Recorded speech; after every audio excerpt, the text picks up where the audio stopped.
All right, so we are moving on with our chemistry chapter.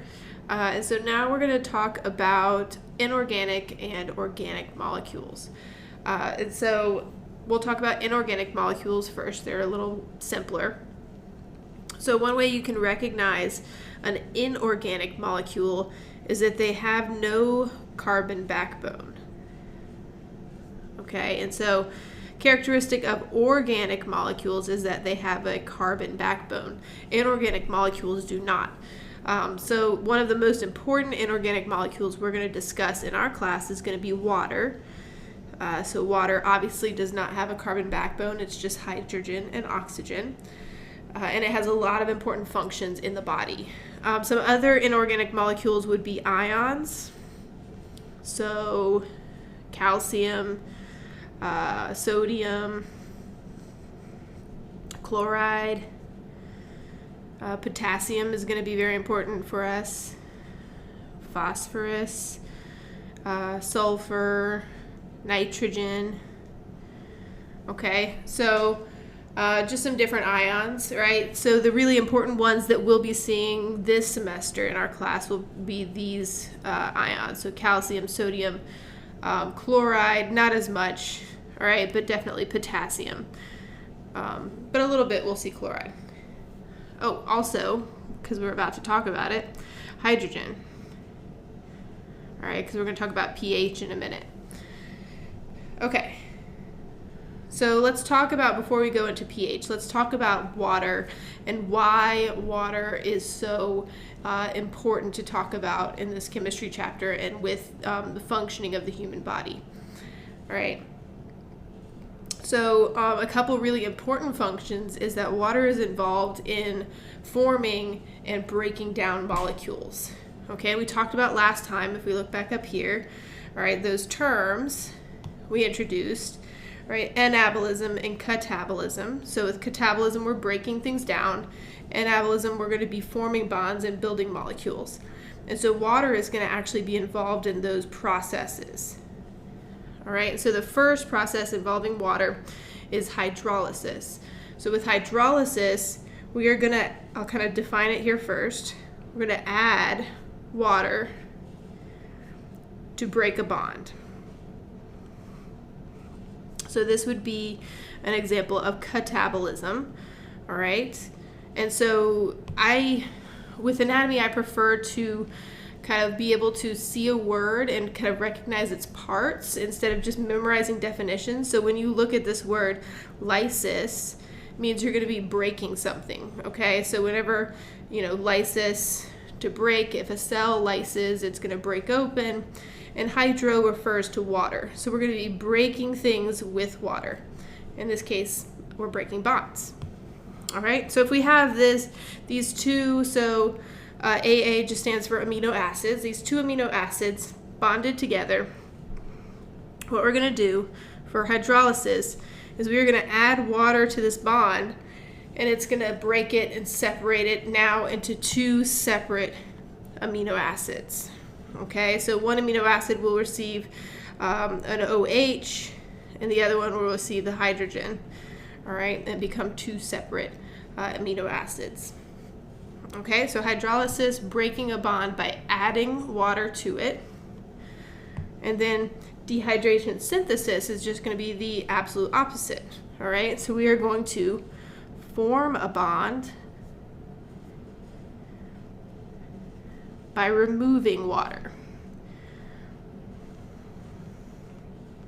All right, and so that name should kind of tell you that that's what's going on here. So dehydration, right, when something's dehydrated, it doesn't have a lot of water. So if we're going to dehydrate something, we're going to remove water. And synthesis means that you're making something, you're building something. All right, so we're removing water to build something. Okay, so in this case, we would be taking a little OH from one molecule and a little hydrogen from another molecule, and we're going to put them together, all right, to give us water. And by removing those two components, we're going to form a bond between our amino acids. Okay, so this would be the two amino acids and water that was removed. Okay, so that's dehydration synthesis, removing water to form a bond. All right, so now let's just talk about briefly, in addition to forming and breaking bonds, some other important functions of water. And so water can function in temperature regulation, right? And we know that because when you get too hot, you're going to sweat. And sweat is mostly just water. We'll talk about that when we get to the skin chapter. All right, but sweat is mostly water, and it helps you cool down. And the reason it does that is because water has a high specific heat. All right, that means that water has the ability to absorb a lot of heat. Okay, so when you sweat, right, that water on the surface of your skin is going to be absorbing a lot of the heat that you're generating because you're too hot. And then a high heat of vaporization means that it turns to steam at a high temperature. Okay, and so that's really important because that sweat needs to absorb a lot of heat before it can turn to vapor, right, steam, and take that heat away from the skin. So it can absorb a lot of heat, right? That's how it helps you cool down. Absorb a lot of heat, and then it turns to steam, and it takes that heat away from the skin. Okay? So you need that high specific heat so it can absorb a lot of heat. And then when it absorbs enough heat, it's going to turn to vapor or steam and take that heat away from the body. All right. Then one last function of water is that it lubricates. Okay, and so this would be many different examples of this, right? So between organs, right? So we know your organs, you'll learn a lot more about this next semester, are surrounded by different connective tissues that secrete fluids with a lot of water, and that helps to lubricate between them. So when your stomach and your abdominal cavity is churning along with your intestines, they're not rubbing up against each other, all right? So you want that between organs, between bones, right? In your joint cavities, you have fluid in there. Really in a lot of different places. Your blood vessels, right? Your actual blood is made up of a lot of water. That'll help to, keep that blood moving, that kind of thing. Okay? All right, good. So lubrication. Okay, so now let's talk about pH and buffer. So this is kind of involved in our organic chemistry a little bit because pH specifically is a measure of the concentration of hydrogen ions. Okay, and so let's talk about what's happening with those hydrogen ions. All right, so when the pH is really low, we're going to talk about the pH of blood specifically. So when the pH of blood is really low, all right, you would say that it's becoming acidic. And that means that you're getting a lot more, all right, an increase in hydrogen ions. So we're going to have an increase in hydrogen ions. Okay, so low pH is acidic and has a lot of hydrogen ions. A high pH is more basic, or sometimes you might see alkaline. All right, and it is going to have fewer hydrogen ions. Okay, and so with blood specifically, you guys do need to know the kind of general average pH value of blood. And so that is 7.35 to 7.45. All right, and it's essential that your blood stays within that range of pH in order for especially the proteins in your body, which we're going to talk about in the next video, proteins and how they're affected by pH, to remain intact, right? You don't want them to start falling apart, and if you change the pH, that's actually what's going to happen. So that can be very, very dangerous. So a very narrow, slightly basic pH for your blood, okay? All right, so if your blood, right, like we said, starts going down in pH, all right, that means that we are going to become acidic, and we are going to be increasing the amount of hydrogen ions, okay? If your blood is becoming more basic or alkaline, that means that the pH number is getting higher, and you will have fewer hydrogen ions. All right, so just remember, as the pH number goes up, the amount of hydrogen ions goes down. And then the opposite is true. As the pH number goes down, the amount of hydrogen ions goes up. All right? So then let's talk about if your blood has to be maintained at this really narrow range, all right, what is responsible for keeping that pH there? And so what accomplishes that is going to be a buffer. So the job of a buffer is to maintain pH homeostasis, right? Which just means it's going to keep pH stable. All right, it's going to keep it at that 7.35 to 7.45 range. Okay, and so a buffer by definition has two really important components. So it has a weak acid component and a conjugate base component. And so the job of the weak acid, all right, you think of an acid is going to make something more acidic. And so then how do you make something more acidic? You add hydrogen ions to it. And so that's what a weak acid does. So a weak acid is going to add hydrogen ions. All right? And so then a weak base, or a conjugate base, okay, so how do you make something more basic? You're going to decrease the amount of hydrogen ions. So a conjugate base, its job is going to be to remove hydrogen ions. Okay, so you need these two parts in a buffer because you need to be able to adjust the pH. If it starts going too high, you need to be able to bring it back down, and if it starts getting too low, you need to bring it back up, right? So you need both components in order to maintain pH. All right, and so this would be an example of what we talked about in chapter 1, which is negative feedback. All right, so another good example of negative feedback is pH, maintaining pH homeostasis in the buffer systems.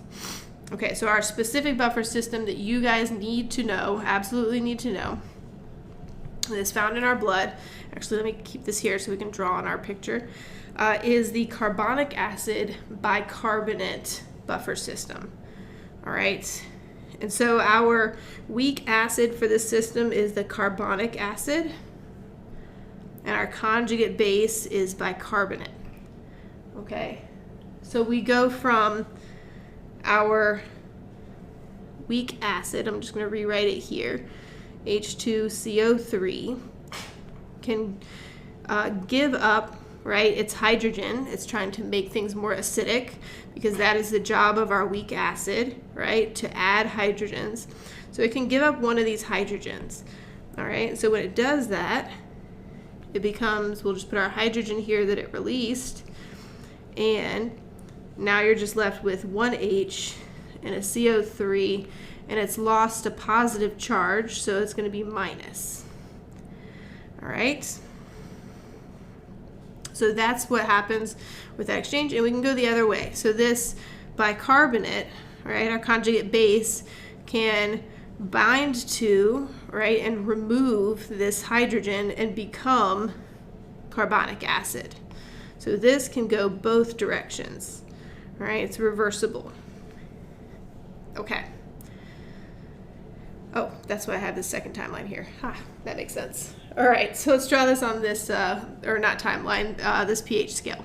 All right, so let's draw what's going on here. So if on the top we have a decrease in pH.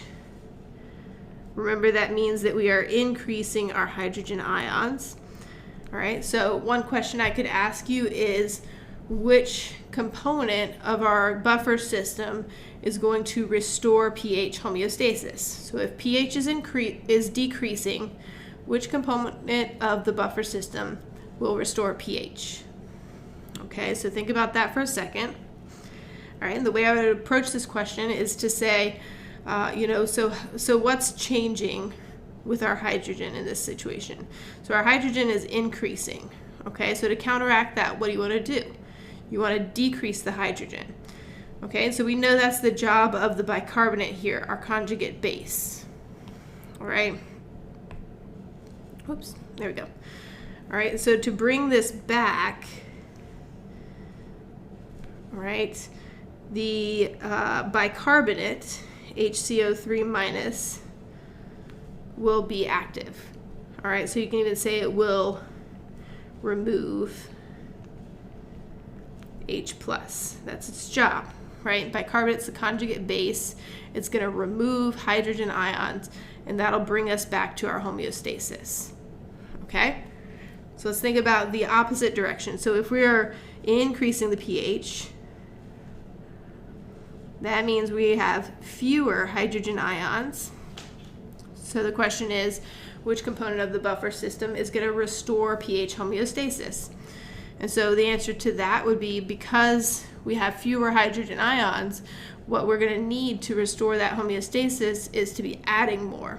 And that's the job of our weak acid, our carbonic acid. All right. So then we could say here that our H2CO3, and you guys should know this formula, right? So you should know this equation here, right? You should know that and be able to write it down. Okay, so H2CO3 is going to add hydrogen ions, right? And that'll bring the pH back down. Okay. All right, so that is a buffer system. All right, that is our specific buffer system, carbonic acid and bicarbonate, that is really important in our blood to maintain pH homeostasis. So you should understand the components, right? Know this formula and know what each component of that buffer does, what's its job. Okay, and then also make sure, remember that you know what the pH of blood is. Okay, so let's move on to organic molecules. All right. Okay, so organic molecules are going to be distinguished because they have a carbon backbone, right? Or inorganic molecules do not have a carbon backbone. Organic molecules have a carbon backbone. All right, and so we have four major categories of organic molecules that we're going to talk about each of them in detail. The first one is going to be carbohydrates. All right, we're going to talk about that in this video. Then we have lipids. All right, that's just going to be fats. All right, and we have protein. And then we have nucleic acid.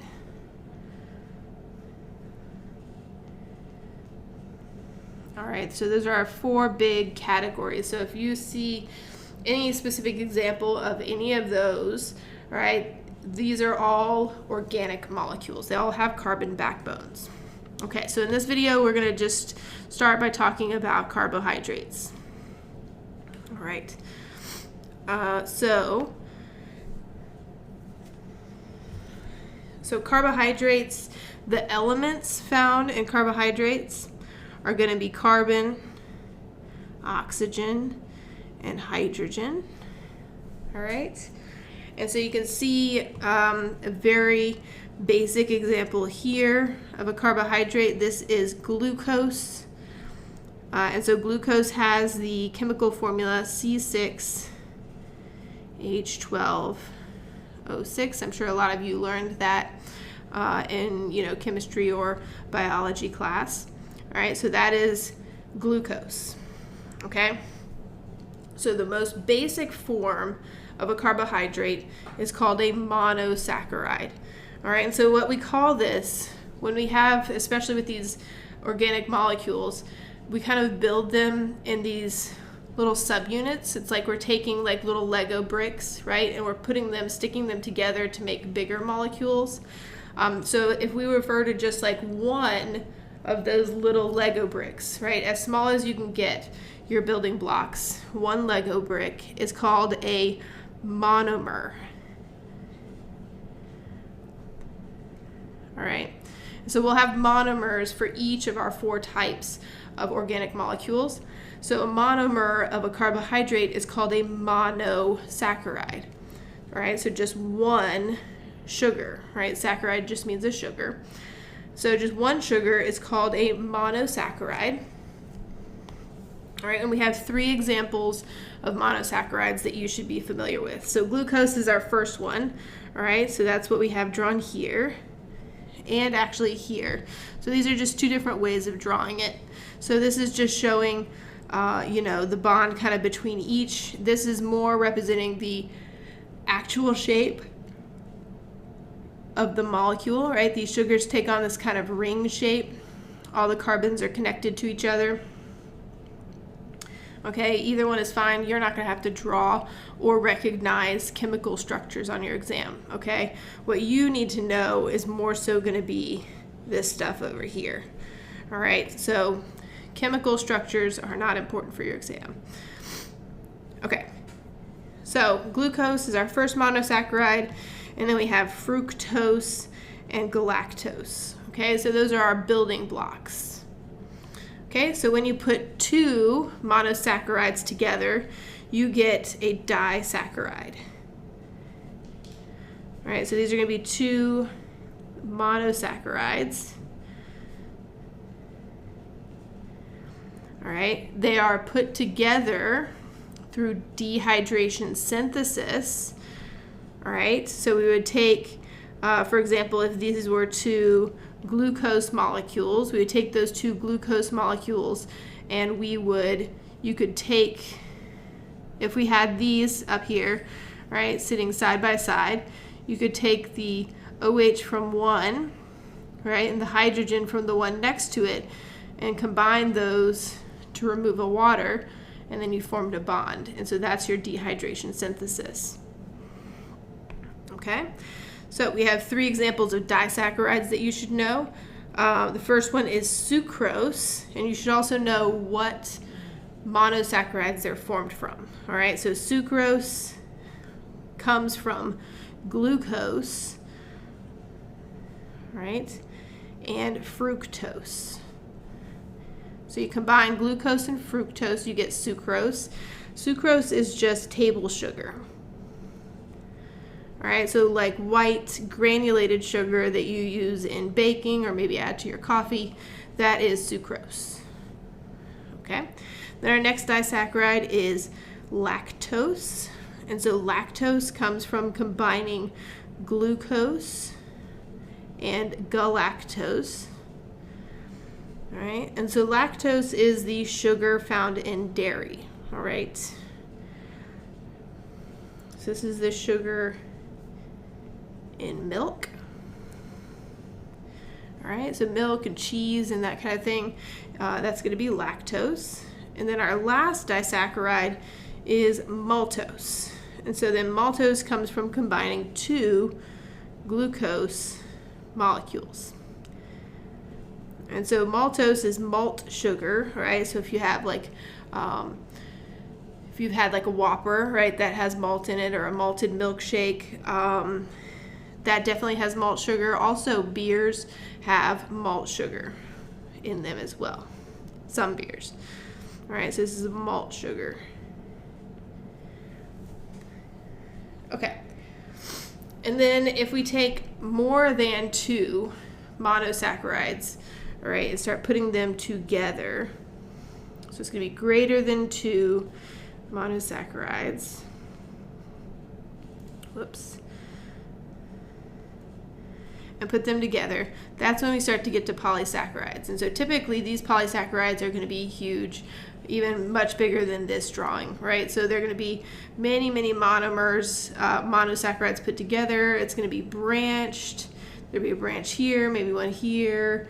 This one could continue and branch off, right? They're very large and they are very branched, okay? So let's talk about some examples of polysaccharides.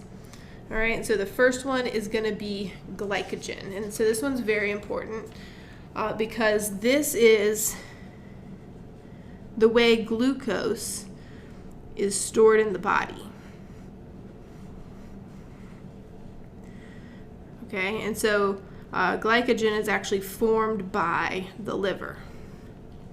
Okay, so when you have maybe you have a couple donuts for breakfast, so you have a lot of extra glucose in your blood.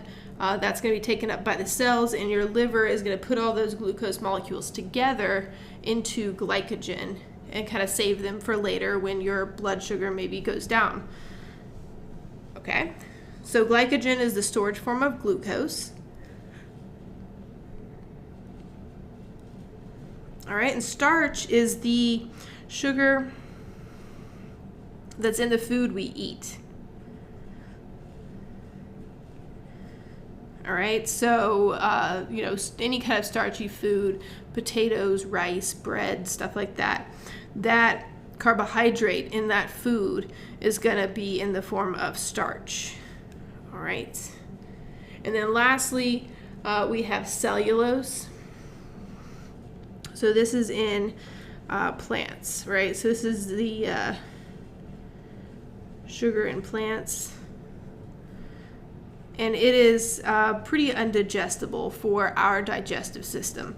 A lot of herbivores have specialized digestive systems to digest that cellulose, but we don't have that ability.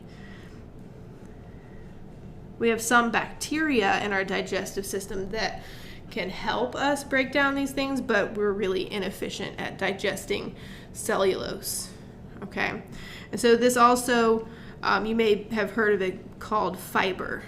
All right, so a lot of leafy greens and stuff that have a lot of fiber, right? That's just a type of this cellulose. Okay, all right, so that's carbohydrates. So we're going to stop there for this video, and then we'll pick up on lipids in the next video.